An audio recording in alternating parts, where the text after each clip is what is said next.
दोस्तों, आज हम सीखने वाले प्रीपोजिशंस है क्या, उसका यूज कहाँ किया जाता है और कैसे किया जाता है। अराउंड 160 प्रीपोजिशंस है, उसमें से सबसे ज्यादा 60 या 70 प्रीपोजिशन सबसे ज्यादा यूज किए जाते हैं। हम जो सबसे ज्यादा यूज होने वाले प्रीपोजिशंस है वही हम लर्न करने वाले। तो चलिए शुरुआत करते हैं प्रीपोजिशन से। प्रीपोजिशंस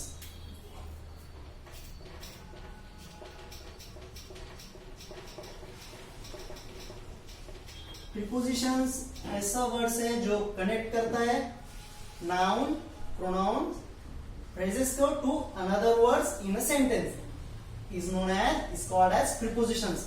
इसकी डेफिनेशन थोड़ी सी पता रहने दो। A word that connect nouns, pronouns or phrases to another word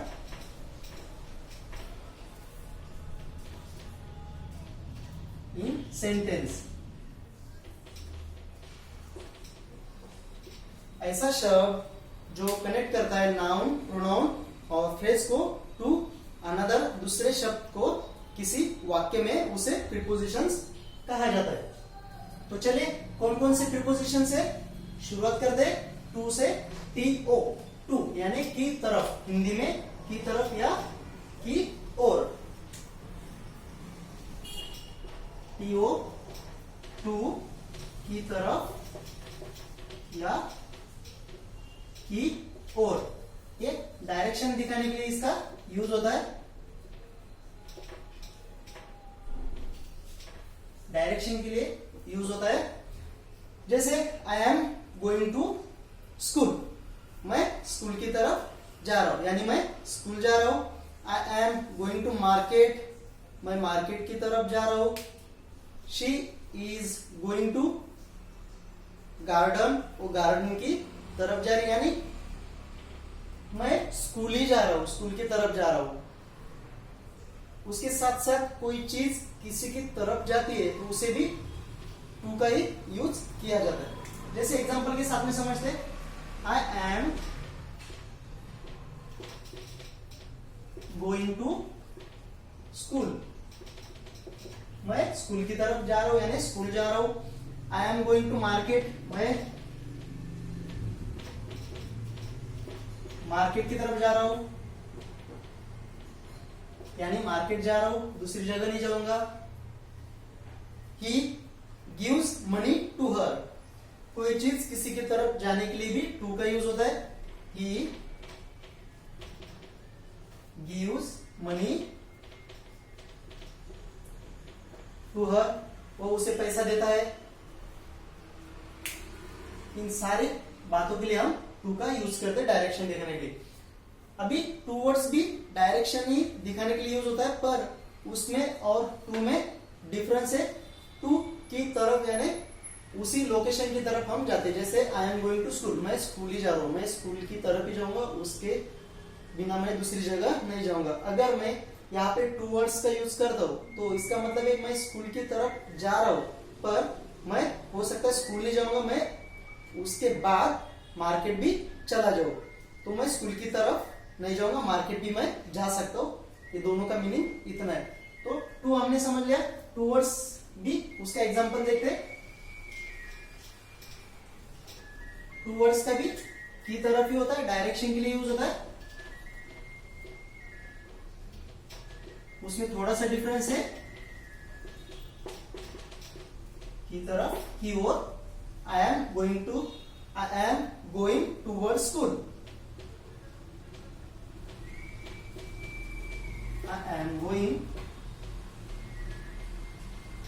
towards school, मैं स्कूल की तरफ जा रहा हूं, पर हो सकता है मैं स्कूल के अलावा मार्केट भी चला जाऊं, तो यह हमें फिक्स पता नहीं रहता कि मैं स्कूल ही जाऊं, मैं स्कूल के अलावा मार्केट भी जा सकता हूं। इसके लिए टू वर्ड्स का यूज होता है। जैसे ball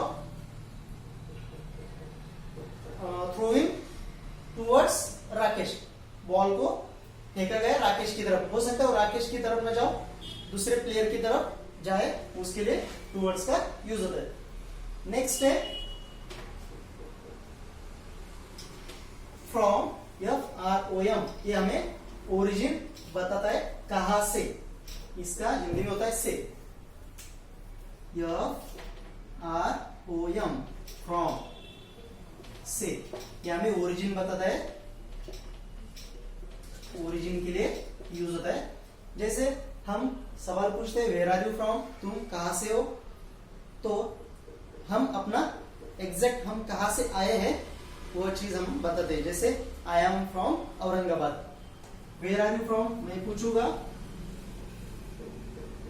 where are you from, आप कहां से हो, आप कहां से हो, ओरिजिन पूछा गया तो मैं कहूंगा आई एम फ्रॉम औरंगाबाद।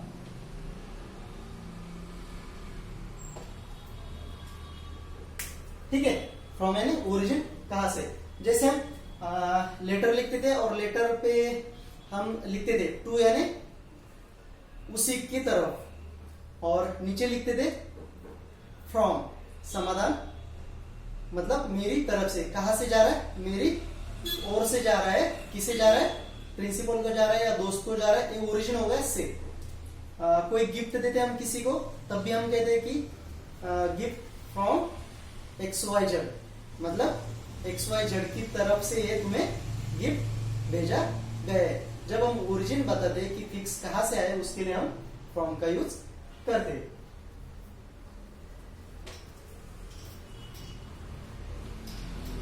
नेक्स्ट है हमारा ओवर, और फ्रॉम का और एक यूज है जैसे कॉजेस दिखाने के लिए, मतलब कोई कारण बताने के लिए। जैसे he died from heart attack, she is suffering from fever, वह बुखार से पीड़ित है, उसकी हार्ट अटैक की वजह से मौत होगी। Example, he died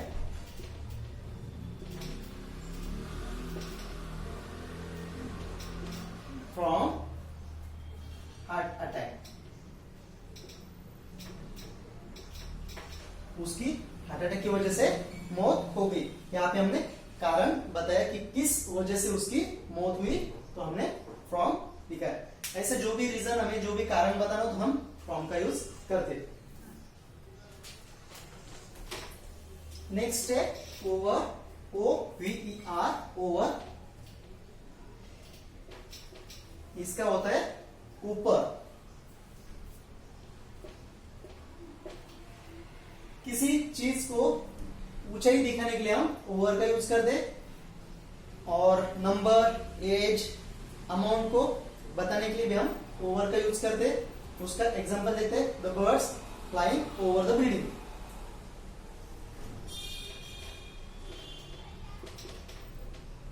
the birds flying over the building, पक्षी बिल्डिंग के ऊपर से उड़ रहे हैं। और जैसे किसी चीज को हम कवर कर रहे हैं पूरा, तो उसके लिए भी ओवर का यूज होता है। जैसे मैं मेरे हाथ को आंखों से ढक दिया, मतलब मैंने मेरे आंखों को कवर कर लिया, तो मैं कहूंगा I put my hands over my eyes. I put my hands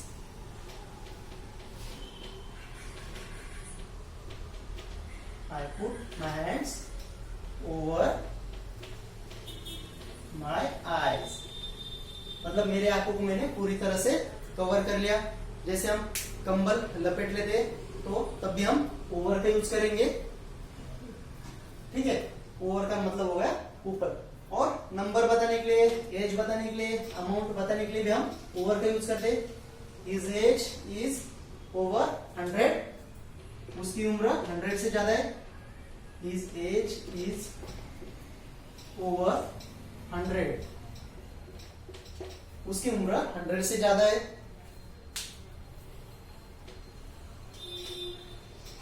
over 40% shares, over 40% 40% shares owned by Rakesh of Titan company. Titan company के 40% से ज्यादा शेयर के मालिक राकेश है। Over 30% students unemployed in India।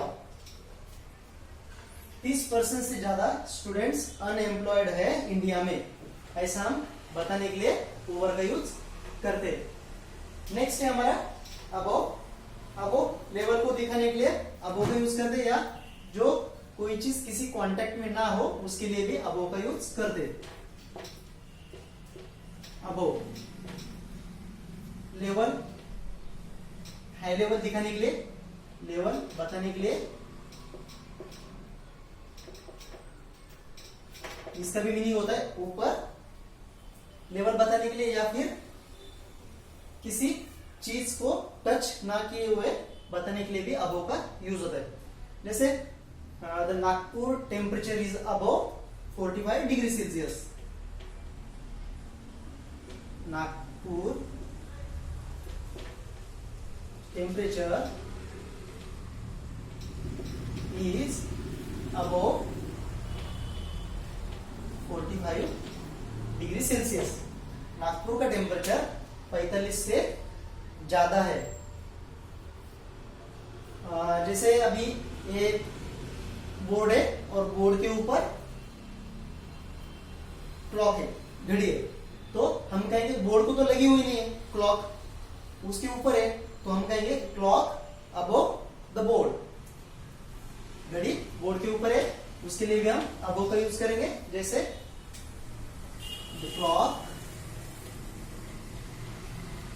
Above the board.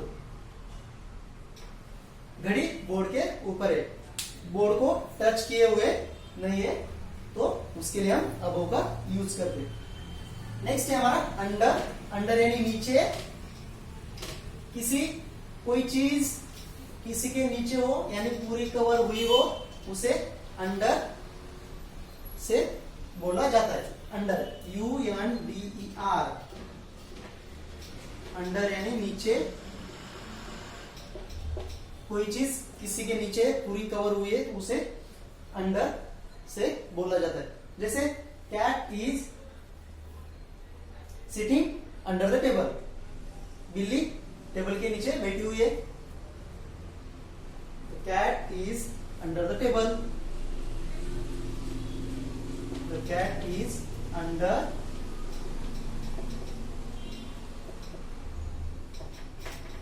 बिल्ली table के नीचे, यानी टेबल है, टेबल के नीचे बिल्ली बैठी हुई है टेबल के नीचे, तो the cat is under the table. कोई चीज किसी के नीचे तो उसके लिए अंडर का यूज करना है। उसके बाद है बिलो। बिलो का मतलब भी होता है नीचे।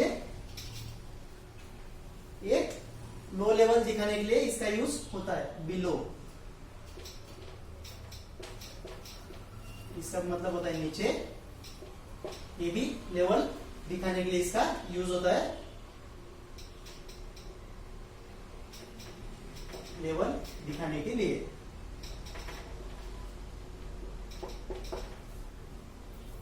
जैसे बिल्ली है, एक टेबल है, टेबल है और बिल्ली है। बिल्ली नीचे बैठी हुई है, टेबल ऊपर है, तो उसे कहा जाएगा the cat sitting below the table. बिल्ली टेबल के नीचे बैठी हुई, यानी वो लेवल है। टेबल ऊपर है यानी बड़ा है, और बिल्ली नीचे बैठी हुई यानी टेबल के नीचे साइड है, तो उसे बिलो कहा जाता है। The cat sitting below the table.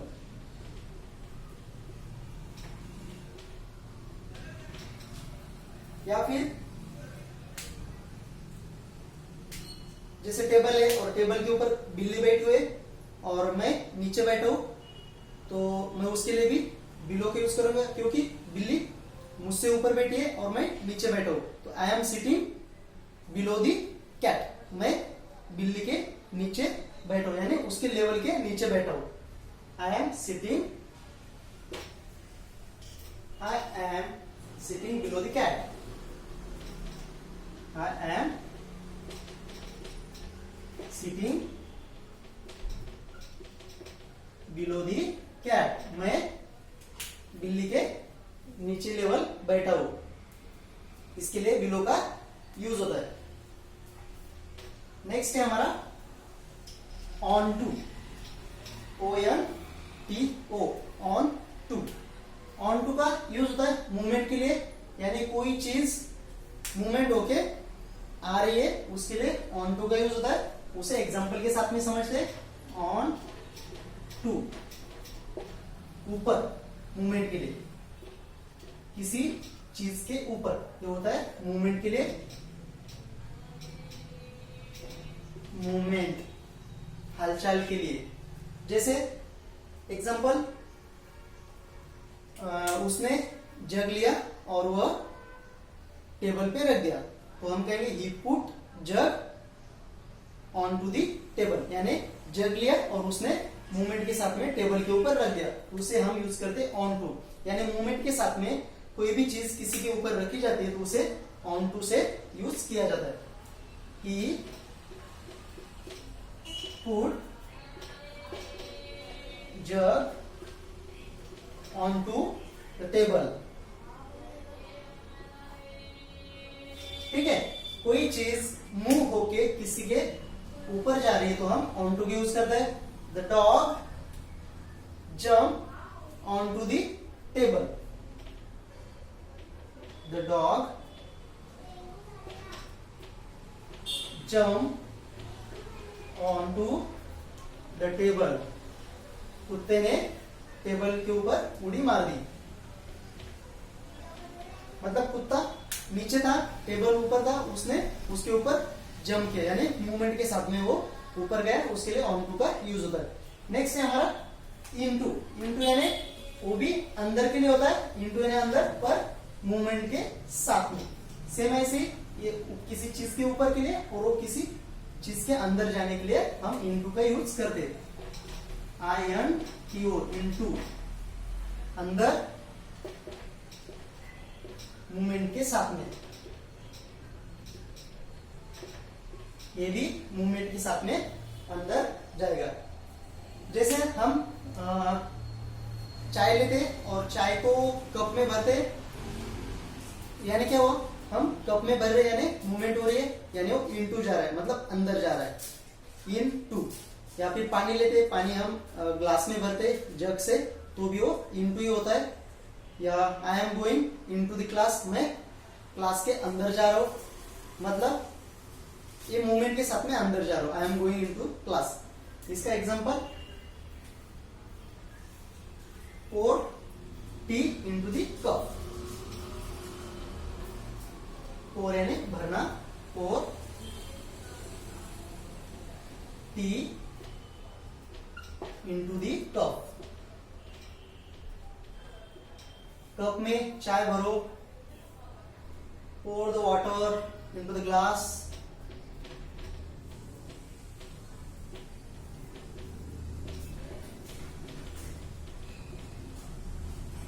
I am going into the class,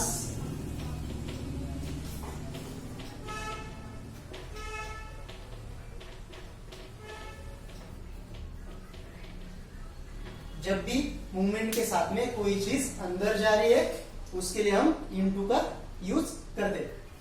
तो दोस्तों हमने यहां तक प्रीपोजिशन देख लिए। हम थोड़े थोड़े प्रीपोजिशंस सीखने वाले, बहुत सारे प्रीपोजिशंस है और बहुत जरूरी सीखना। हम थोड़ा थोड़ा करके सीखेंगे, क्योंकि अगर हमने सबके सब एक ही साथ सीख लिया तो वो हमें याद नहीं रहेगा और हम उसका यूज नहीं कर पाएंगे। तो थोड़ा थोड़ा करके हम सीखेंगे और उसका यूज करेंगे बोलचाल में। तो हमने इनटू द प्रीपोजिशंस देख लिए।